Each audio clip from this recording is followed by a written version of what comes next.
السلام عليكم ورحمة الله وبركاته وأهلا السلام يا جماعة أخيارتا من الفيديو الصوتان مقالكم ومقالكي أفراد كاسو كميدا تحنها مع شرطة كارتا يعني حين كان أسيدا نوية الكليتين سلوغا قيب قاعدة لوغا نمين نقضو كان أحسدو دائر وكا كان أحسد سوقينا والله تريدينكا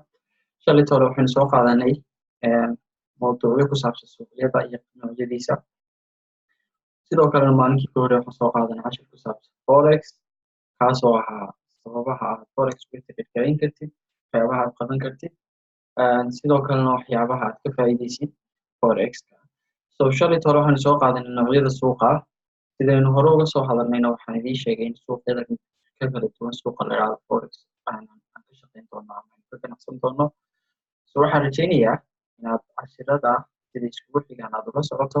subscribe nodhesi aad maalin walba ula socoto cashiradeeda taxanaha ah haddii aad maaragtay ku jirin tiimkayga telegramka nala soo xiriiri kartaa adigoo telegramkayga kusoo fiiraya si aad uga mid noqoto tiimka traderska maalin walba ganacsan doona suuqyada kuwaasoo anagu ama anigu shakhsiyan khaasatan hadda qani aan ku taageeri doono aanan ku caawin doono aqoon gaara si ay uga shaqaystaan ugana faa'iidaystaan suuqyadan iyagoo oo aan wax kharash iska bixinin ama wax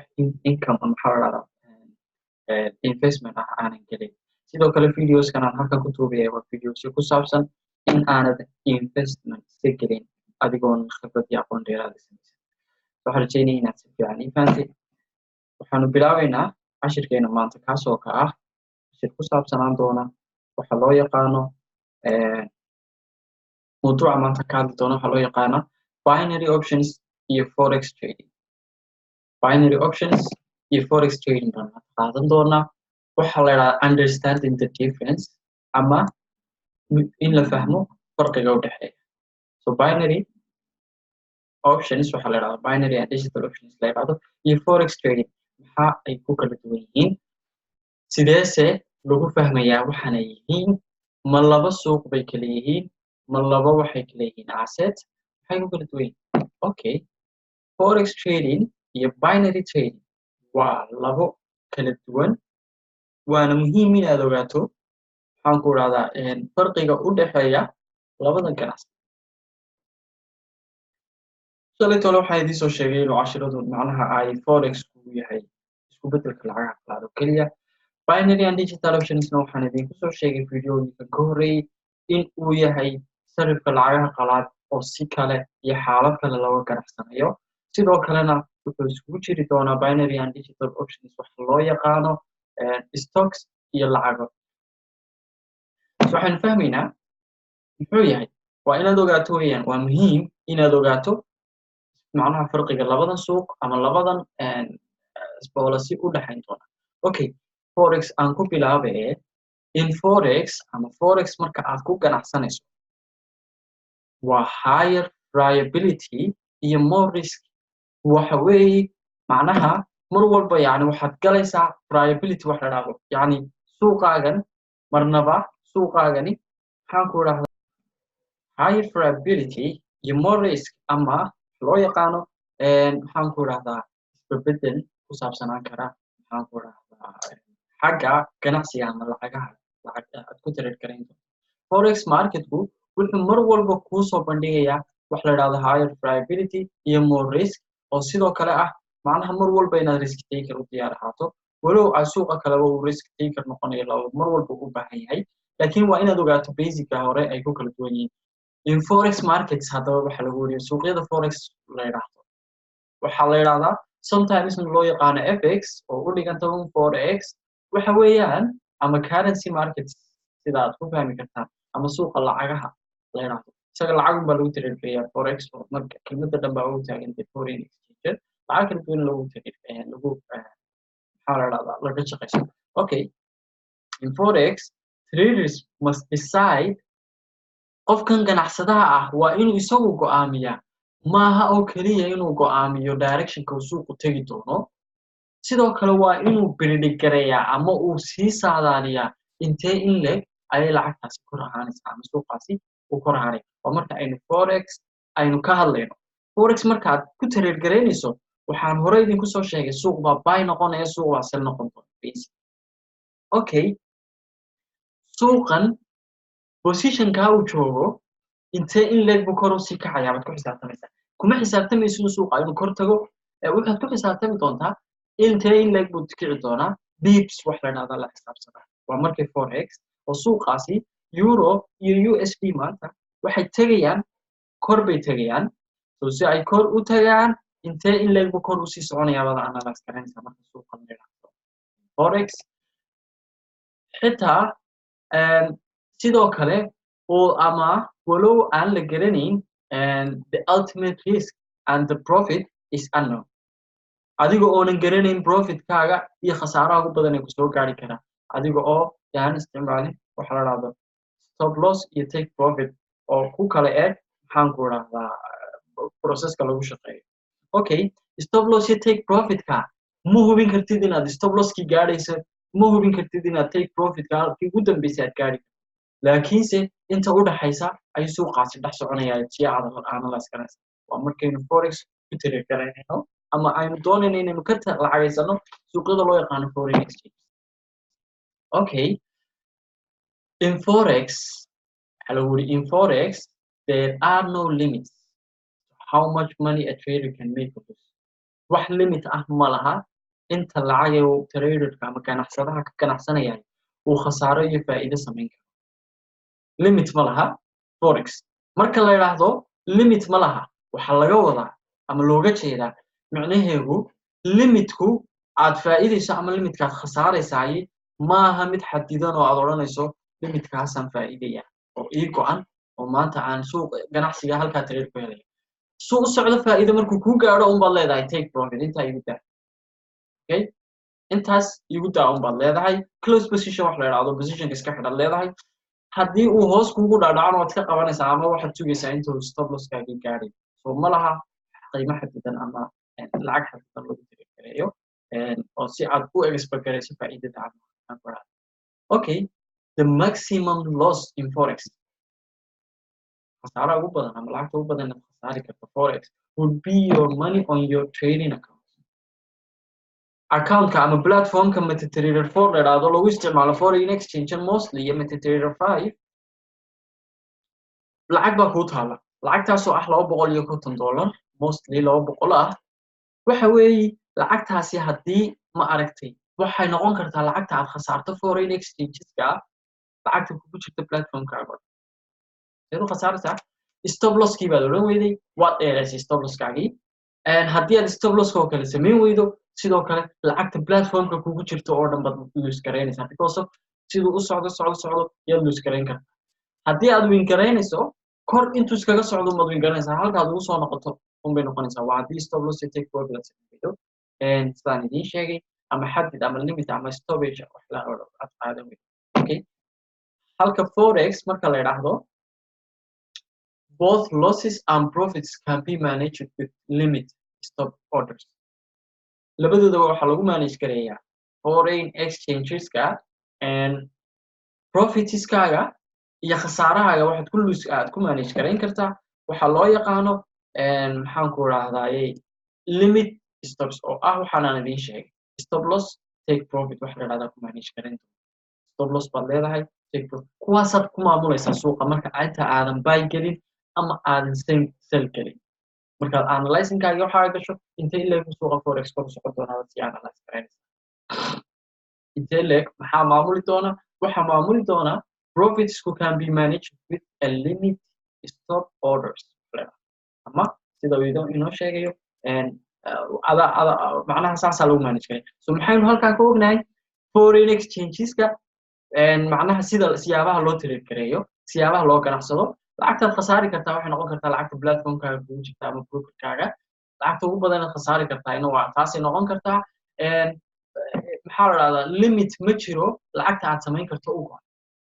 waad guulaysan kartaa waad isgarin kartaa okay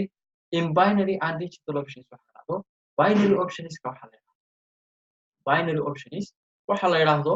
binary options waxay u qaybsami doonaan trade operates on a specific timeline ama ganacsigaagu wuxuu operate gareeyaa ama uu shaqeeyaa waqti go'an marka binary trader aad noqonayso waqti go'an uu traderkaagu shaqeynaya okay ma shaqeynayo sida forex kor macnaha uu ma soconayo oo ma sugis trade-ka limit go-an buu soconaya marka waa inaad usoo diyaargarowdo limit go-an trade soconaya investment limit go-an soconaya traderku ma haysto waqtiga uu bilaabmayo iyo waqtiga uu dhammaanayo halkiisa ganacsi forex maxaa idinku soo sheegay maxaa hadhow toole markaad geliso lacagteed buy tiraahdo kor intuu socdo dhan waxaad iska sii soconaysaa waad iska wadanaysaa stop loss ama take profit wax la yiraahdo ku xisaabin waxa leedahay inta ay qaad faa'iido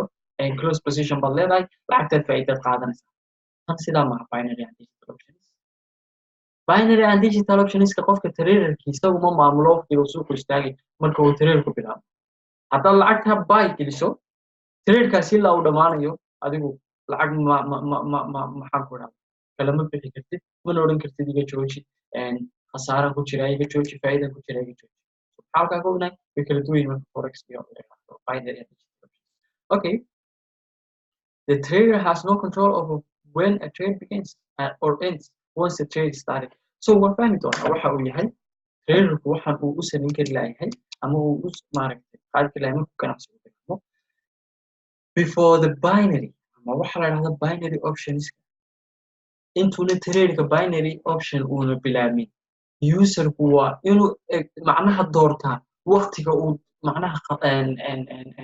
orderku uu dhammaanayo maxaa ka mid ah waqtiga uu orderku dhammaanayo waxaan idin tusayaa iyaga oo waxaan idin tusayaa waxay ku kala duwan yihiin iyaga oo practical ah waxa weeyaan waxay ku kala duwan baa idiin sheegaya account-kayga waan galayaa okay binary option waa kan maxaan hadda isla soo ogaanay suuqa binary options trade-ka inaad aadu doorayn waqtiga uu dhammaanayo waqtiga uu soconayo so maxaan halkan idiin sheegay waxaan idiin sheegay trade-kaasi inuu iska socon karo inuu iska dhammaan karo inuu maaragtay waqtiga uu dhammaanayo aad uma go'aaminaysid hadda trade-kaygaas waxaan samaynayaa trade-kaas ayaan odhanayaa inaan galo for example trade-kii baan galay time-kaan dooranaya anigu time-kii waa kan trade-kii intuu socday kadib buy baan ku jiiday kaba soo qaad buy baan ku jiiday buy maadaama ku jiiday trade-kaasi aanu farahan ka qaadaya shaqo kuma lihin ilaa intuu trade-kaasi dhammaanayo limit-ka casuu gaarayona faa'iidiyo khasaare waxaan ku jiro anigu ma go'aaminayo waxa go'aaminaya binary and digital options ka shaqadooda policy-googa oo ka duwan midka loo yaqaano foreign exchange trades so hadda trade baan galay buy baan galay trade-kayga maxaa ku jira expected profit ah 8.5 kasoo qaad loss baan ku jiray loss maadaama uu ku jiray ma joojin karaa anigu stop loss ma odhan karaa maya ma odhan karo okay take profit iminka saa ma odhan karaa maya intuu dhammaanaya sugaya 8.5 saasaan ku ganacsanaya binary optionska adigu ma lihid macnaha awoodda aad ku joojinayso suuqa awoodda aad ku maamulayso suuqa iyo awoodda maaragtay inay aad maxaan ku rahdaa ku aad suuqa uu ka duwan yahay forex foreign exchange na policy gaar ah u trade garaya binary and digital options policy gaar ah waxaan halkan fariin uga diraya walaalaheena jecel inay naga hordegdegaan tiimka Soomaali maadaama binary and digital options ku bilaabay inaad ka faa'iidaysato aqoontooda dooxdo ayaa ka muhiimsan intaad brokerka iska furato oo lacag dhigato kadibna khasaara ku jira aad tiraahdo waa laga qurux badan yahay aniga cabdiqaniina kugulamaan talin kugumana siin arrinkaas talo ku saabsan inaad hadda gasho laakiin inaad faa'iidaysato ayaan kuu sameeyey so haddii aad doonaysaan ama aad jeclaysanaysaan inaad trades caadi bilaabataan samir iyo waqtigeedii la imaada sidoo kalena waxaad ku dadaashaan maxaan ku rahaa protocolka policy business trades trade aad noqonayso dabeecado gaar uu leeyahay kuwaasa lagu tirigelinayaa kuwa ilaaliya so waxa weeyaan ashirku wuxuu inoo socday okay the profit is fixed by the broker hadda markii hore maxaan yidhi forex foreign exchange waxaan yidhi bips baad tirsan doontaa profitkaa isticmaalayso ma go'na waa wax markuu socdo aad take profit una odhan karto ama iga joojiyo stop loss aad odhan karto so kan maxaa binary and digital options ka leeyahay profitka waxaa fix gareeyay ama waxaa fixed oo go'aamiya brokerka so hadda waxaan idin tusayaa waxaan trade gariyay hadda markii dhaweyd waxaan trade gariyay hadda markii u dambeysay lacag baan trade gariyay lacagtaydii waxaan go'aamiyey cabinet yaa ii go'aamiyey inaan $8 helayo waxaa go'aamiyey broker siduu ku go'aamiyey waa wuxuu kuu sheegay $10 haddaad hesho boqolkiiba 85 inaad faa'iidi doonto oo u dhiganta $8.5 so halkaa maxaa ka cad inuu brokerku macnaha u fix gareeyo profitkaaga adigoo aadan lahayn awoodeeda aan maamulkeegana lahayn okay so profitka waxa fix gareeya waxa loo yaqaano brokerka okay in foreign exchanger markaynu niraahdo foreign exchanger waxaa la sameynayaa waad soo analyze garanaysaa adigoo isticmaalaya toolska markaa isticmaasho forex hadda halkaa waxaa ku qoran forex xaggaana waxaa ku qoran binary laakiin waa isku lacag waxaan ka tareer karaynaya waxaad fahmi kartaa inay policyga ku kala duwan hadda may aragtaa time go-an halkan forex maya ma jiro time go-an so maxaa sameynaya lacag baan odhanaya halkaa $1 iibig $1 baan odhanaya halkaa $1 baan odhanaya ama 0.5 baan odhanaya haddii aan markaa stop loss iyo take profit aan sameyn waayo oo saan odhan waayo kadib when profit is aan odhan waayo when loss is aan odhan waayo anigaa lose garaynaya lacagtaydaas brokerka waxaa ku jira oo dhan bay noqon kartaa forexiskayga ku jira so waxaas oo dhan si aad ugu gelin inaad iska ilaaliso oo aad maaragtay ku dadaasho waxaa loo yaqaano barashada okay so waxaan idiin sheegay hadda intaa idiin soo sheegay waxa weeye cashirka maanta wuxuu ku saabsan yahay kala duwanaanshaha ama waxay ku kala duwan yihiin labada suuq ee loo yaqaano forex iyo maxaan ku rahdaaye binary and digital options maxaa idiin soo sheegay inay yihiin wax ka duwan marka loo eego ganacsiyadan wax ka duwan inay yihiin maxaan ku rahdaa